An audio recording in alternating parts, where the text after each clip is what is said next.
Basically, I come in and there are many requests that come in by email for Seton Hall University information, Archdiocesan, sacramental, and genealogy requests. And I usually go through those first and telephone messages and try to answer those.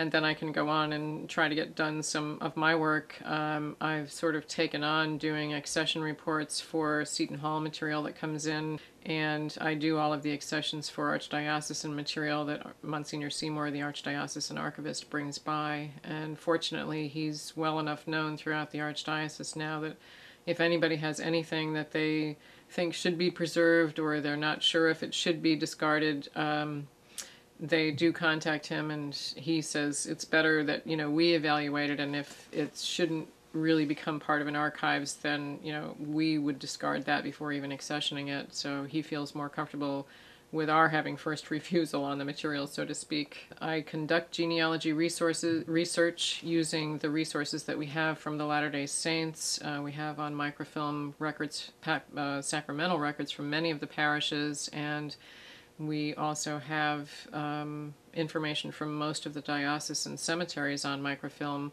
and people can send in searches that they would like for us to do by the hour, and so I do those. We're fortunate now to have a sacramental records clerk funded by the Archdiocese because we have the sacramental records from 18 closed parishes, and that during the 2 wedding seasons of the year, you have to get a copy of your baptismal record dated within 6 months of the marriage. It's one of the ways the priest has to try to verify if a person is free in the eyes of the church to marry.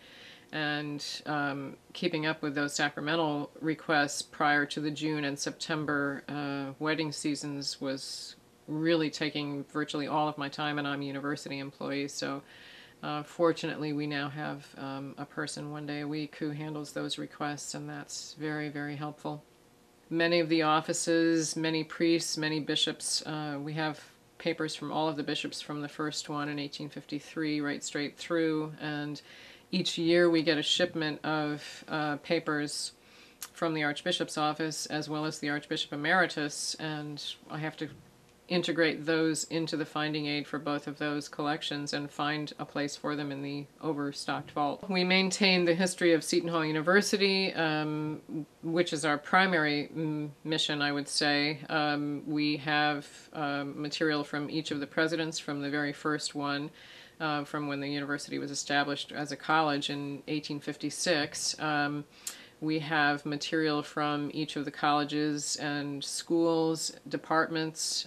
We have papers from many professors, although I would say that many professors don't really think of leaving their papers to us. I think Alan particularly is making a real big effort to get professors to be aware of the archives, not as a dumping ground for old stuff they want to get out of their files, but as a repository for their papers, their writing, their research, and that sort of thing that should be preserved to be part of the institutional history.